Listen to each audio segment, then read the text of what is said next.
है ना ऐसा। अच्छा ऐसे क्या पहन कर आए, रोज रोज क्या पहन के आए, ऐसा जो लगा ले। बेल्ट बांध के आएंगे यहाँ पर, फिर उसमें डाल लेंगे। एक पैंट शर्ट ले लेते हैं। कौन से ग्रुप में भेजना नहीं? 10th।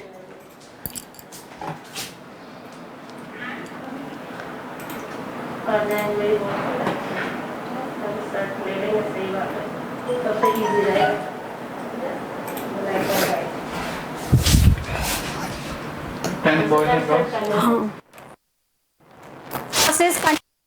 Okay.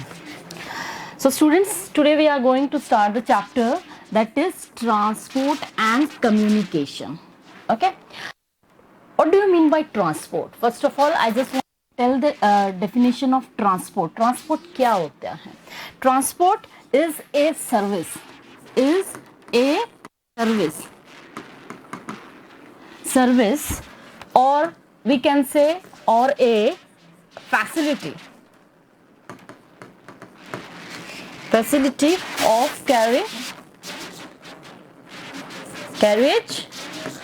of people and goods. Okay. ये कौन से सेक्टर? प्राइमरी, टर्शरी, क्वार्टरनरी, ये जितने भी सेक्टर। National resources, international. थोड़ा सा वेट करिए, नेटवर्क प्रॉब्लम होगा, वो क्लियर हो जाएगा आपका, ठीक है। सो पीपल्स एंड गुड्स को जो कैरिज करता है, जो है तो हम क्या कहते हैं? ट्रांसपोर्टिंग, ठीक है। ये कौन से उसमें आता है? सर्विस सेक्टर में आता है। कौन से सेक्टर में आता है? सर्विस सेक्टर में आता है, ठीक है। मोड्स क्या है? What are the modes?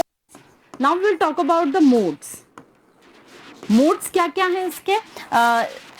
Transport होता है, लैंड हो गया, वाटर हो गया, ओके, ट्रांसपोर्ट हो गया, and pipelines, okay. We can go through this. First one is but and second one is about we transfer from the lines, okay. Next, basic needs क्या है? आपकी बहुत ज्यादा कट रही है, कुछ समझ ही नहीं आया। ओके।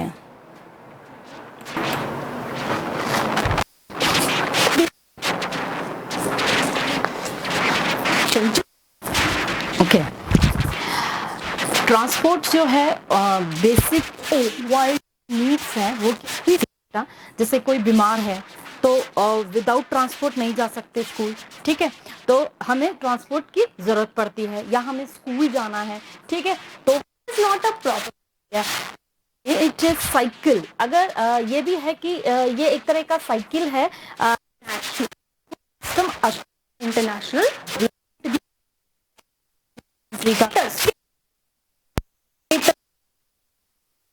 पोटेंशियल। वापस कट रही है आवाज। डिस्टर्बेंस बहुत ज्यादा हो रहा है। किस टाइप का डिस्टर्बेंस बहुत ज्यादा हो रहा है? बेटा आप लोग सर को क्यों नहीं बताते हैं फिर ये?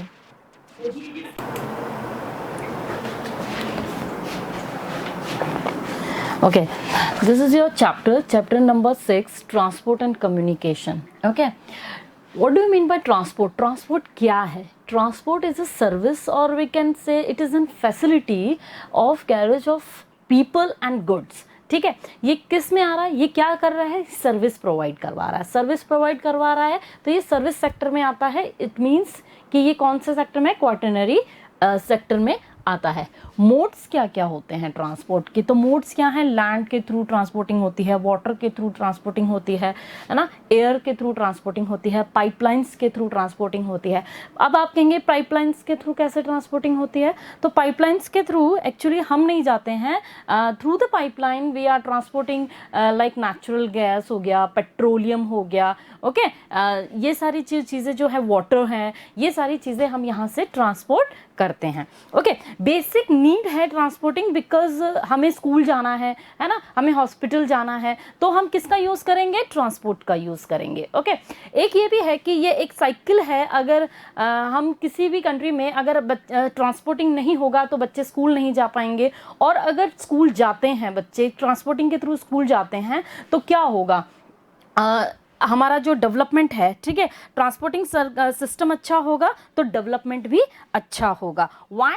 बिकॉज एजुकेशन के लिए लोग जा पाएंगे या ट्रेड अच्छे से हो पाएगा। ऑब्वियसली अगर आप कोई भी प्रोडक्शन को करते हैं, उसको ट्रांसपोर्टिंग के थ्रू अगर आप उसके गुड्स को नहीं पहुंचा पाते हो तो आपका जो गुड्स हैं वो बेकार चला जाएगा और ट्रेड जो है वो अच्छा नहीं होगा। तो ऑटोमेटिकली अगर हम बात करें किसी भी कंट्री की डेवलपमेंट की, तो डेवलपमेंट जो है वो वहीं अच्छा होता है ना। डेवलपमेंट जो है वो वहीं अच्छा होगा जहां पर ट्रांसपोर्ट जो सिस्टम है वो अच्छा होगा, ठीक है।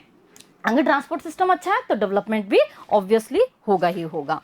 ओके स्टूडेंट्स, नाउ रोड, अगर हम बात करते हैं रोड्स की, है ना, रोड्स की अगर मैं बात करूं, रोड्स,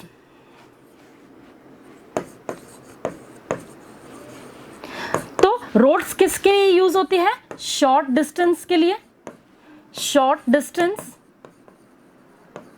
है ना, डिस्टेंस के लिए होती है।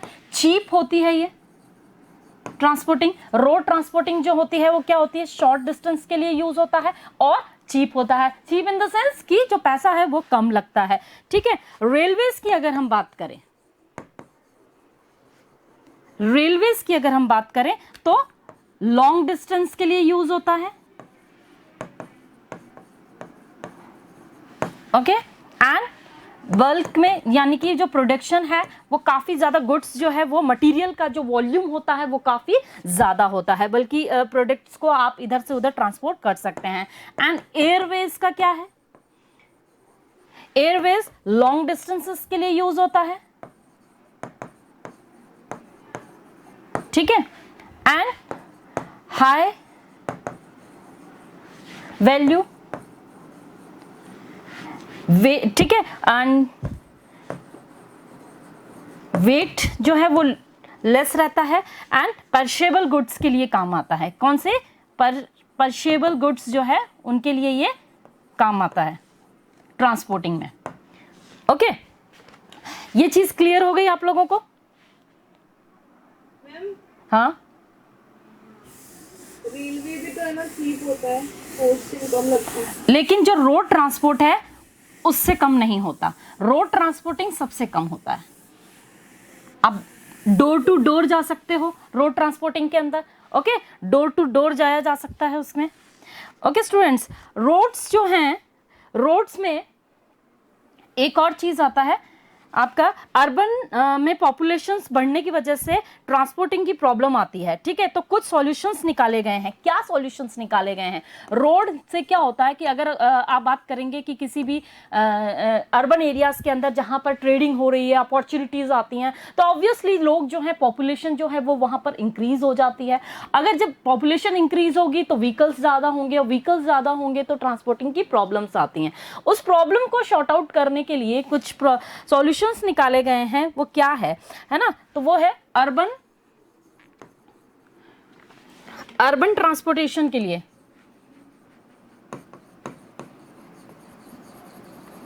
अर्बन ट्रांसपोर्टेशन के लिए क्या सॉल्यूशंस निकाले गए हैं? जैसे कि पार्किंग फी की गई है।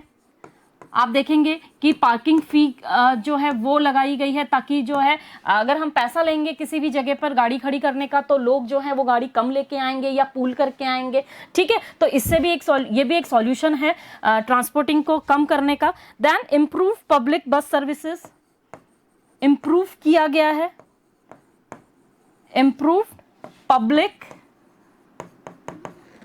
बस सर्विसेज,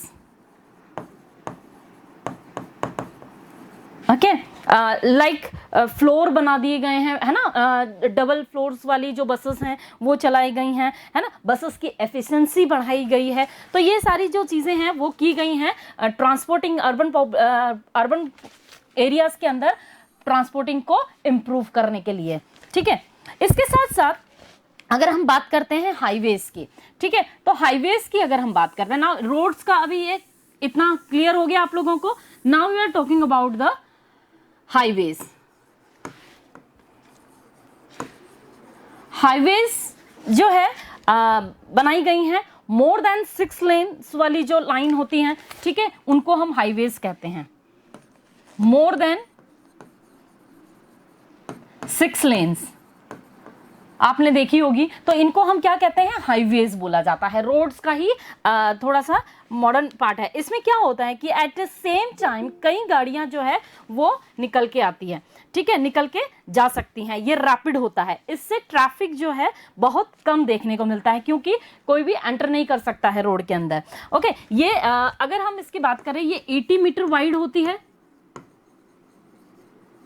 कितनी होती है, 80 मीटर वाइड होती हैं। मल्टीपल लेन्स होते हैं।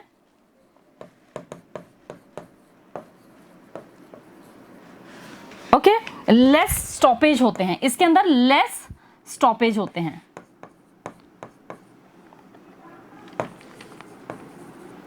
ओके, वर्ल्ड में रोड्स का डेवलपमेंट कैसे हुआ। ओके, अब आप बात करेंगे कि वर्ल्ड के अंदर जो रोड्स का डेवलपमेंट है वो हम देखेंगे यहां पर किस तरीके से हुआ। तो सबसे पहले हम बात करते हैं नॉर्थ अमेरिका की। Sorry, north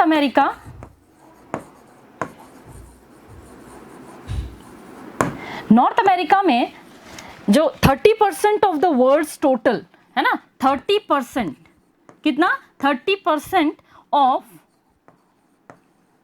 world's total motorable roads, ठीक है, यहां पर काफी ज्यादा डेवलपमेंट देखने को मिलता है नॉर्थ अमेरिकन कॉन्टिनेंट के अंदर, ठीक है, कॉन्टिनेंट के अंदर। यहां पर वर्ल्ड का 30% जो डेवलपमेंट है वो यहां पर हुआ है, किस साइड में, नॉर्थ में, ठीक है। रीजन क्या है, क्यों हुआ है इतना, एक तो है रीजन ज्योग्राफिकल एरिया काफी बड़ा है इसका, ठीक है। आप देखेंगे कि जो अमेरिका है उसका ज्योग्राफिकल एरिया काफी ज्यादा बड़ा है, ठीक है, चाहे वो कनाडा में देख लो या यूएसए में देख लो। मैंने आपको मैप भी बताया था, उसके अंदर भी मैंने बताया था आपको, ठीक है। तो इसमें क्या है, यहाँ पर बहुत ज्यादा जो रोड्स हैं वो कनेक्टिविटी जो है वो प्लेन भी है और वहां पर एक्सटेंड है, बहुत ज्यादा एरिया जो है, ज्योग्राफिकल एरिया बहुत बड़ा है। इस वजह से टोटल ट्रांसपोर्टिंग का जो डेवलपमेंट है वो 33% अगर आप देखेंगे तो वो नॉर्थ अमेरिका के कॉन्टिनेंट के अंदर देखने को मिलेगा, ठीक है। इसके बाद आती है बारी ट्रांस कैनेडियन हाईवे। इनको पर्टिकुलरली सेपरेटली हम लोग आगे की क्लास के अंदर पढ़ेंगे, अभी मैं सिर्फ आपको इंट्रोडक्शन दे रही हूं इनका कौन कौन सी है। तो इसके अंदर देखेंगे सबसे पहला आता है ट्रांस अमेरिका की बात कर रही हूं मैं, ये नॉर्थ अमेरिका की बात कर रही हूं, ठीक है। नॉर्थ अमेरिका में कौन कौन सी है हाईवेज वो बता रही हूं मैं। ट्रांस कैनेडियन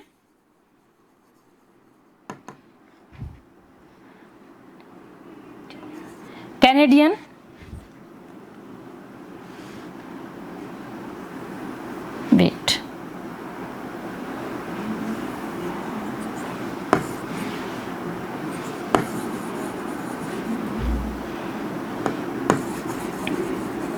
नॉर्थ अमेरिका में आती है ट्रांस कैनेडियन हाईवे, ठीक है।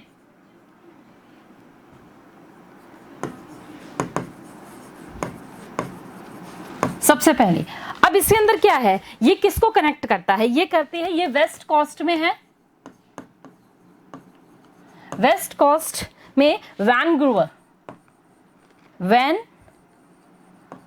से कनेक्ट होती है सेंट जॉन सिटी को कनेक्ट करती है, ठीक है। ये कहां से, वेस्ट कोस्ट के अंदर आती है। वेस्ट कोस्ट आपको पता है वैनकूवर, ये अगर आप देखेंगे ये नॉर्थ अमेरिका की है, ये अगर पिक्चर देखेंगे नॉर्थ अमेरिका में तो ये वैनकूवर से यहां पर सेंट जॉन सिटी तक कनेक्ट करती है, ठीक है, ये वेस्ट कोस्ट से।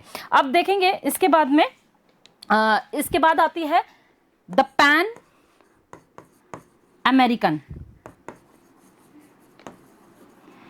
अमेरिकन जो हाईवे है ये भी नॉर्थ अमेरिका के अंदर ही है, इनको याद रखना है आप लोगों को।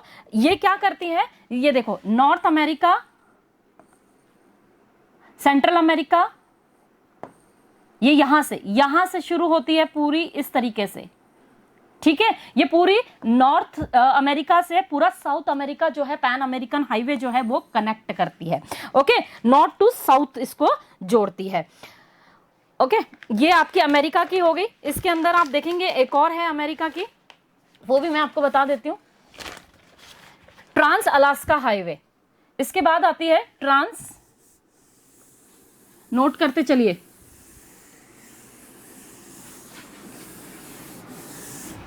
नेक्स्ट है third number, trans Alaskan highway. ये किसको जोड़ती है? ये अमेरिका की बात हो रही है अभी भी, ठीक है। ये कनेक्ट करती है एडमोंटन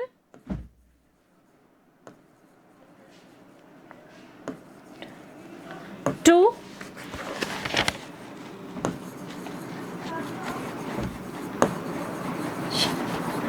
एंकोरेज, ठीक है। एडमोंटन टू एंकोरेज को कनेक्ट करती है, ठीक है। इसके बाद ये कहां आता है आपका? कनाडा में। ये आता है आपको Canada to Alaska, okay, Canada to Alaska, trans Alaskan highway. अब ये ट्रांस जो मैं लिख रही हूं, ये वर्ड का क्या मतलब है, पहले तो इसको समझिए। ट्रांस का मतलब है कि एक कॉन्टिनेंट में दूसरे, पूरा जो कॉन्टिनेंट है, सपोज करो ये अमेरिका की बात हम कर रहे हैं, तो पूरा एक अमेरिका का जो कॉन्टिनेंट है उसको एक कोने से दूसरे कोने तक को जोड़ना, that is trans continental highway, okay. ये चीज आपको ध्यान होनी चाहिए। अब उसके बाद में थर्ड, ये आप लोगों को ध्यान होनी चाहिए नाम। देन फोर्थ आती है आपकी, इस तरीके से अमेरिका में कुछ डेवलपमेंट हुए हैं। इसके अलावा देखते हैं ऑस्ट्रेलिया के अंदर। अब हम देखेंगे ऑस्ट्रेलिया में, ये नॉर्थ अमेरिकन की थी, ऑस्ट्रेलिया की बात कर लेते हैं हम। ऑस्ट्रेलिया के अंदर कौन कौन से हैं देखो, सबसे पहली आती है आपकी trans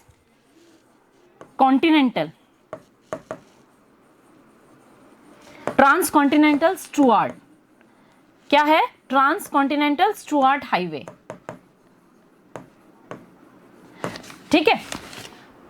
trans continental Stuart highway, getting my voice students? इसमें ये कहां से कनेक्ट होती है? डार्विन से मेलबर्न, डार्विन टू मेलबर्न। ये मैंने आपको जब ऑस्ट्रेलिया का मैप कराया था तब भी मैंने आपको बताया था डार्विन कहाँ है, मेलबर्न कहाँ है।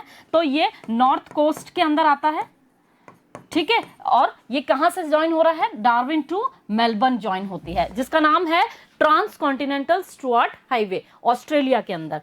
इसके अलावा अब यूरोप में देखें तो वहां के जो रोड्स हैं, यूरोप की अगर हम बात करें तो वहां के जो रोड्स हैं वो काफी, इतना इंपॉर्टेंस वहां पर नहीं है जितना कि वाटरवेज और रेलवेज का इंपॉर्टेंस है वहां पर, क्योंकि जो ज्योग्राफिकल एरिया है वो काफी ज्यादा एक्सटेंड है वहां पर। तो यूरोप में, यूरोप की अगर हम बात करें तो waterways and railways,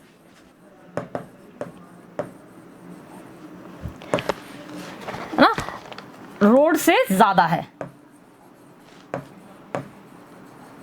okay. Waterways and railways जो हैं, रोडवेज से ज्यादा डेवलपमेंट देखा जाता है यूरोप के अंदर, तो वहां पर इतना नहीं है। रशिया की अगर मैं बात करूं, अब now we talk about the Russia.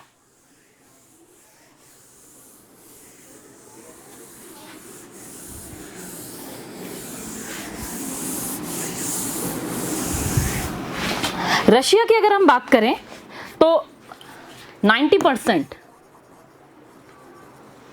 है ना, रशिया में 90% ट्रांसपोर्टेशन जो होता है वो रेलवेज के थ्रू होता है। किसके थ्रू होता है? रेलवेज के थ्रू। तो ये बहुत इंपॉर्टेंट बात है, रशिया में ज्यादा डेवलपमेंट नहीं देखने को मिलता है रोड्स का। 90% ट्रांसपोर्टेशन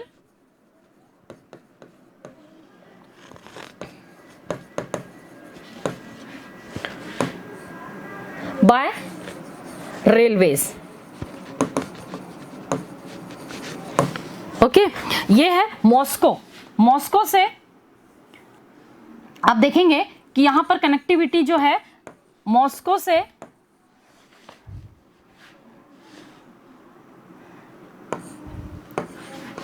व्लादिवोस्टॉक, ठीक है। ये पूरा आप देखेंगे in Russia, it is in Russia देखने को मिलेगा, ओके।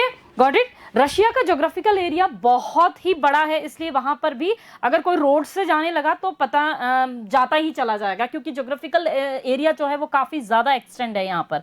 ठीक है, तो कोई भी जो है वो ज्यादातर जो यूज करता है ट्रांसपोर्टिंग की 90% जो है वो यहाँ पर रेलवेज के थ्रू ही रशिया के अंदर ट्रांसपोर्टिंग होती है। ठीक है, इसके वहां पर रेलवेज का डेवलपमेंट ज्यादा हुआ है, यहाँ 90% ट्रांसपोर्टेशन रेल से होता है। ओके, एंड इन इंडिया अगर हम बात करें, इन इंडिया अगर हम बात करें NH7 है ना, NH7 Varanasi to Kanyakumari, Varanasi to Kanyakumari, ये सबसे बड़ी हाईवे है, वाराणसी टू कन्याकुमारी। अगर हम आप मैप में देखेंगे तो सेंट्रल यहां पर वाराणसी से लेकर पूरा कन्याकुमारी तक NH7 है, जो कि सबसे बड़ी जो है हाईवे है यहाँ की। ओके, तो इंडिया की। और इसके अलावा यहां पर आपको देखने को मिलेगा गोल्डन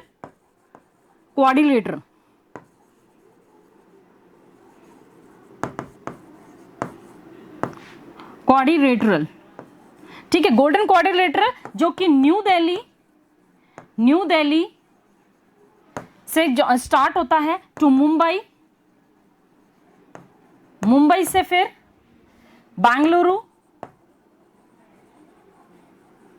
बेंगलुरु से चेन्नई, चेन्नई टू कोलकाता, ठीक है, फिर कोलकाता एंड हैदराबाद। अब ये क्या है, गोल्डन क्वाड्रिलेटरल है। गोल्डन क्वाड्रिलेटरल कैसे, मैं बता देती हूं आप लोगों को। ये देखो 4 महानगरों को, मेट्रोपॉलिटन सिटीज को जोड़ता है ये, यहां से ये दिल्ली से मुंबई, मुंबई, ठीक है, ये चेन्नई, देन कोलकाता, अगेन दिल्ली। तो ये क्या हो गया, क्वाड्रिलेटरल हो गया ना। ठीक है, तो इसी को हम कहते हैं गोल्डन क्वाड्रिलेटरल। ओके, तो ये थे कुछ मेजर हाईवेज जिनका कि हम सेपरेटली पूरा होल डिस्क्रिप्शन पढ़ेंगे नेक्स्ट क्लास के अंदर।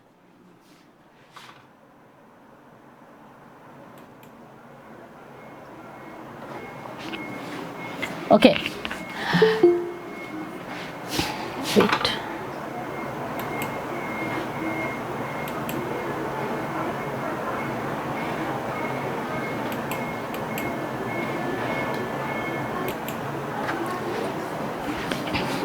ओके स्टूडेंट्स, अब देखिए चाइल्ड के अंदर, अभी जैसे मैंने आपको बताया था रिस्टोरेशन ऑफ डेमोक्रेसी, है ना। तो क्या होता है, Pinochet's military dictatorship came to an end after he decided to hold a referendum किया था उसने 1988 के अंदर। ठीक है, 1988 में उसने क्या किया, रेफरेंडम किया।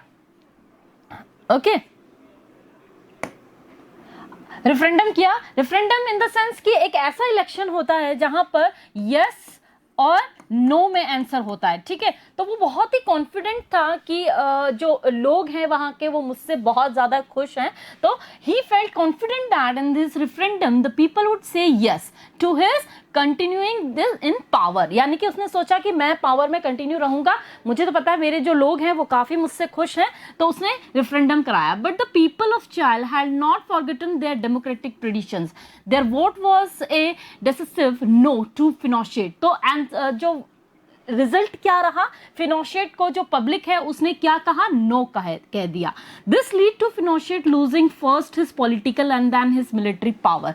तो इससे क्या हो गया, पहली बार उसने 17 इयर्स तक अपना क्या किया था, वहां पर रूल किया था, लेकिन अब उसकी जो मिलिट्री पावर है वो क्या हो गई, डिक्लाइन हो गई। Okay, the hope and they expressed in his last address was realised. Feloid, Crowdice and Trierson were finally punished. Political freedom was restored. यानी कि अब क्या होता है, पॉलिटिकल फ्रीडम जो था अब वापस आता है, रिस्टोर होता है, since the Chile has lead 4 presidential elections. अब यहाँ पर प्रेसिडेंशियल इलेक्शन होते हैं, ठीक है, in which different political parties have participated. अब यहाँ पर सिर्फ एक सिंगल पार्टी यूज नहीं कम कर रही थी, यहाँ पर बहुत सारी अलग अलग पॉलिटिकल पार्टीज ने पार्टिसिपेट किया।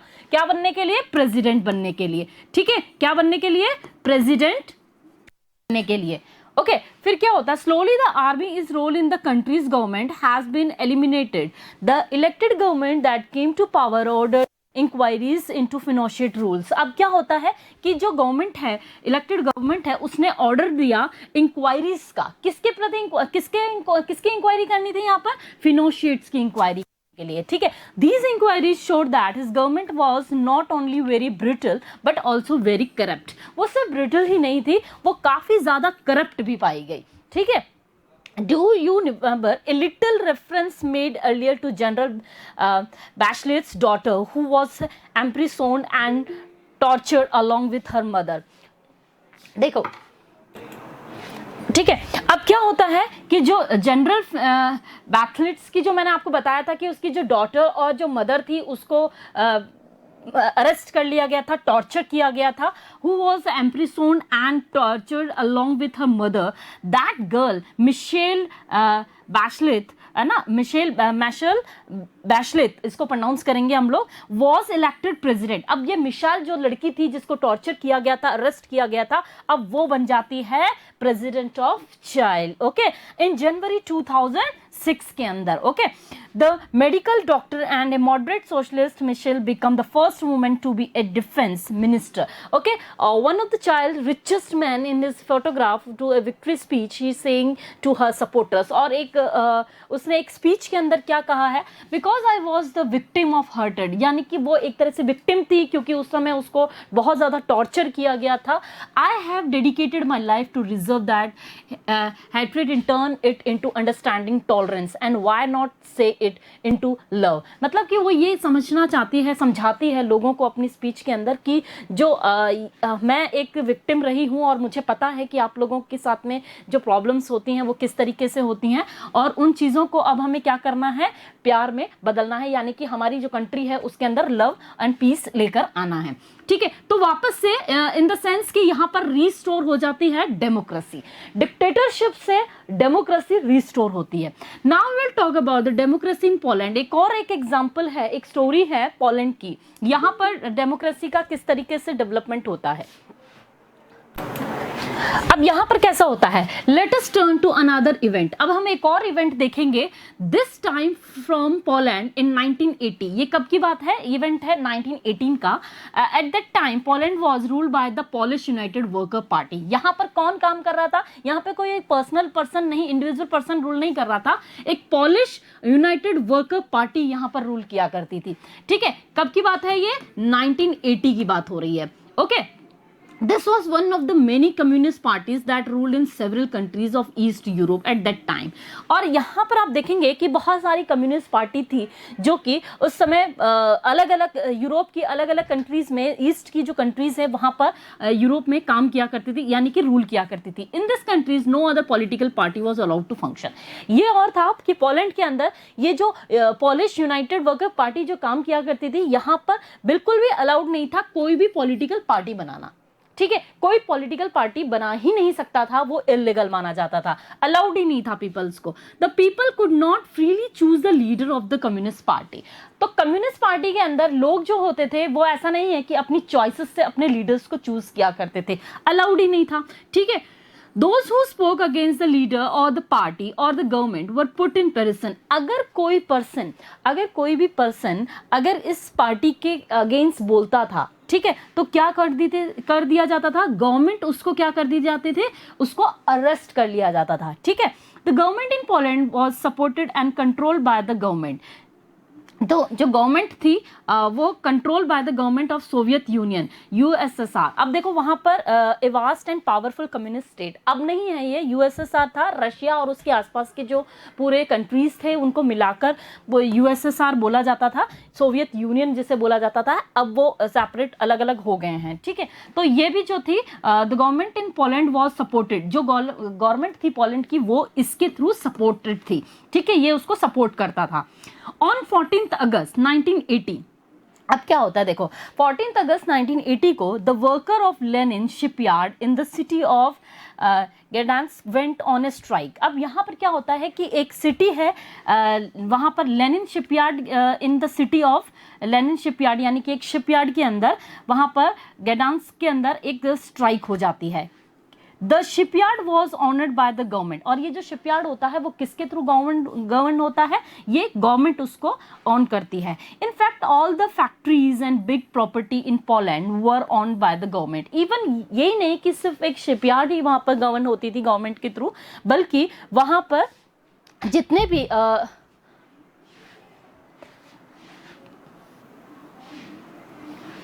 जितनी भी प्रॉपर्टी होती थी, फैक्ट्रीज होती थी, वो सारी की सारी किसके कौन गवर्न करता था, वो किसके अंडर कंट्रोल होती थी, वो अंडर कंट्रोल होती थी गवर्नमेंट के, ठीक है, on by the government.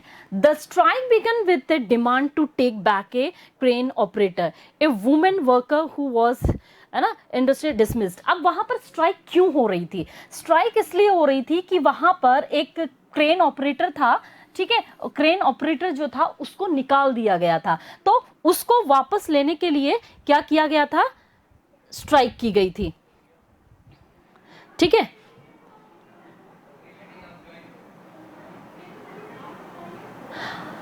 Because trade unions, अब देखो क्या हो रहा है यहां पर,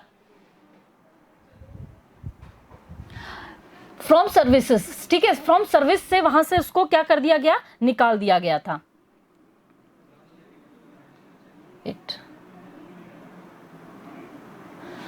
दिस स्ट्राइक वॉज इलीगल। अब ये बताया जाता है कि जो स्ट्राइक थी वो क्या थी, इलीगल थी, है ना।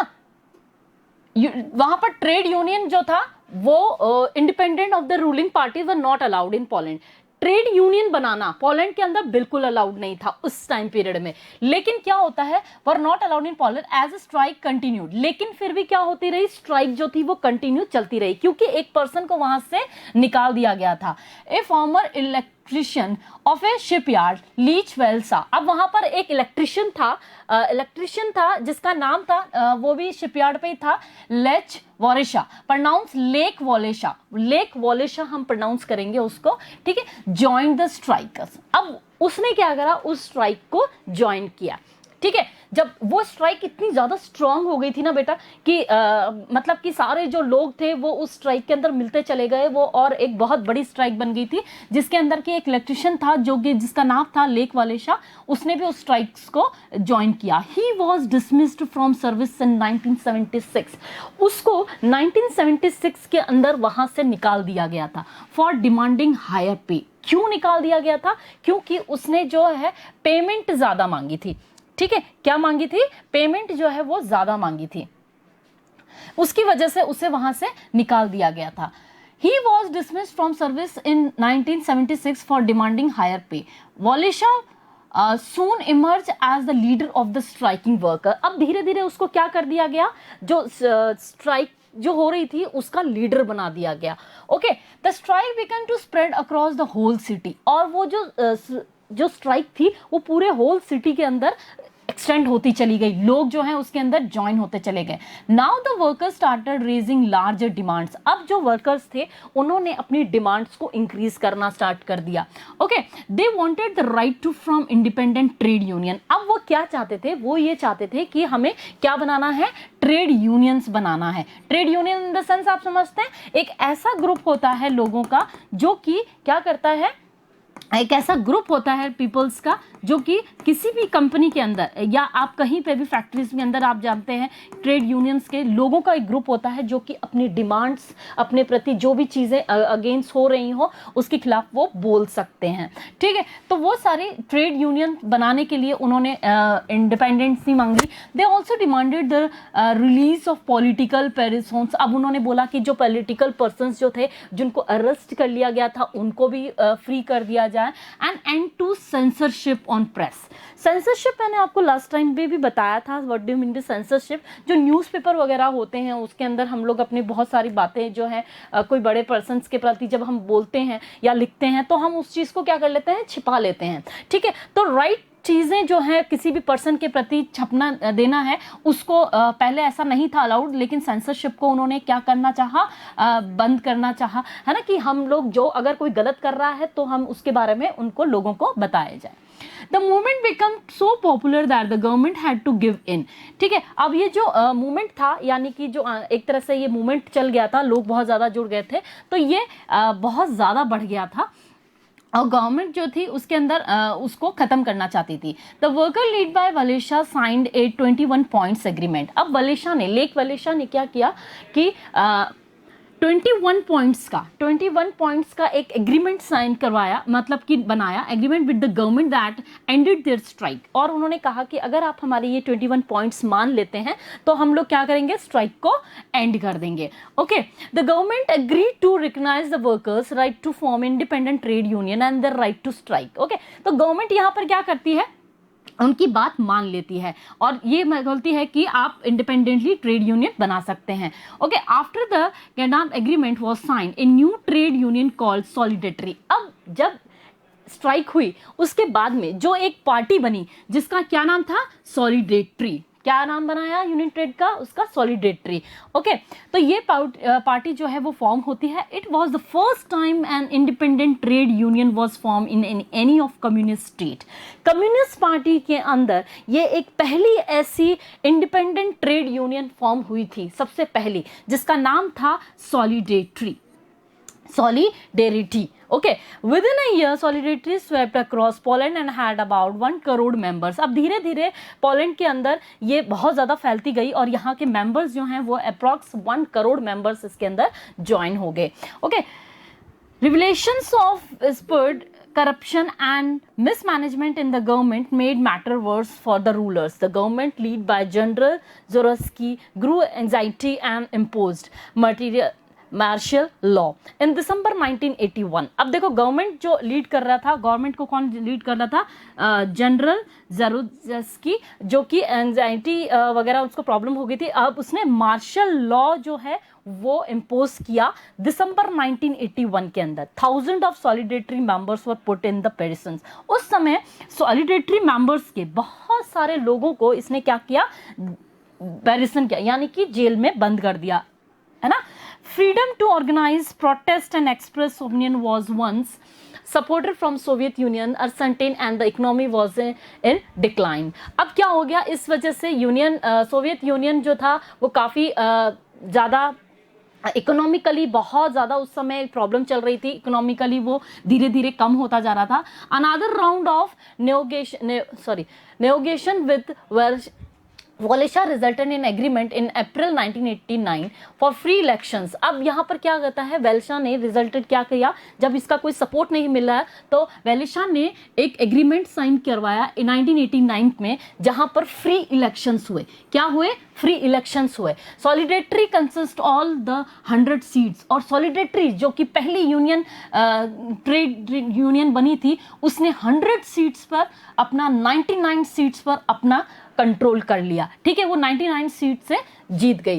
इन अक्टूबर 1990 Poland had it first presidential elections. 1990 के अंदर उसके इलेक्शंस, पहले इलेक्शंस प्रेसिडेंशियल इलेक्शंस हुए थे, in which more than one party could contest.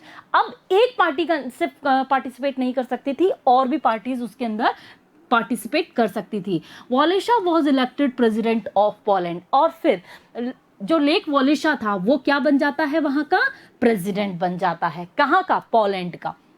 Okay, तो स्टूडेंट्स 2 फीचर्स हैं यहाँ पर, 2 फीचर्स आपको देखने को मिलेंगे ऑफ डेमोक्रेसी।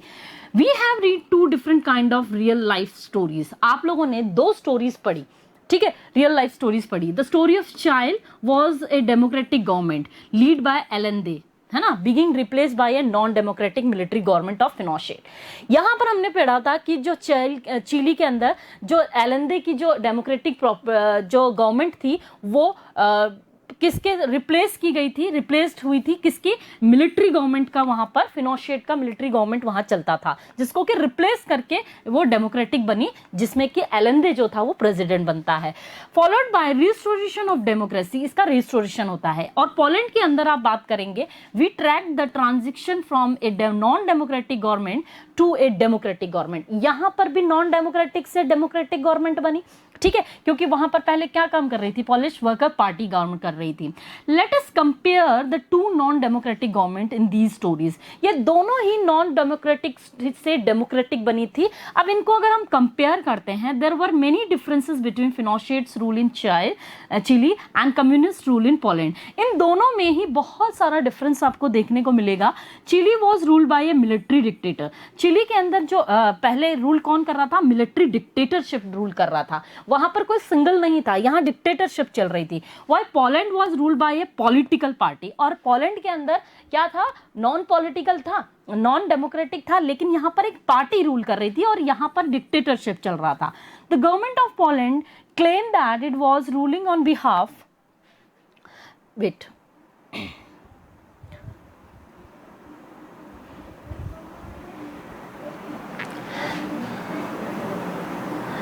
ठीक है, the people could not choose और चेंज। अब दोनों के अंदर ही क्या हम कंपैरिजन करते हैं कि दोनों ने ही अपने जो रूलर्स थे वो दोनों ने खुद ने चूज नहीं किए थे, ठीक है, नहीं किए थे। इसके बाद there was no real freedom to express one's opinions. वहां पर दोनों में ही पार्टीज के अंदर उनको अपने ओपिनियंस को एक्सप्रेस करने का राइट नहीं था। From political association and organism, protest and political action, ठीक है। तो कुल मिलाकर ये होता है कि आप यहाँ पर ना तो उनको किसी भी तरीके की पॉलिटिकल पार्टीज बनाना अलाउड था, ठीक है, और ना किसी तरीके की पॉलिटिकल एक्शंस लेना अलाउड था, ऑर्गेनाइजेशंस वो नहीं बना सकते थे। तो ये कुछ यहाँ पर इन दोनों के अंदर कंपैरिजन हम लोग देखने को मिलता है। तो स्टूडेंट्स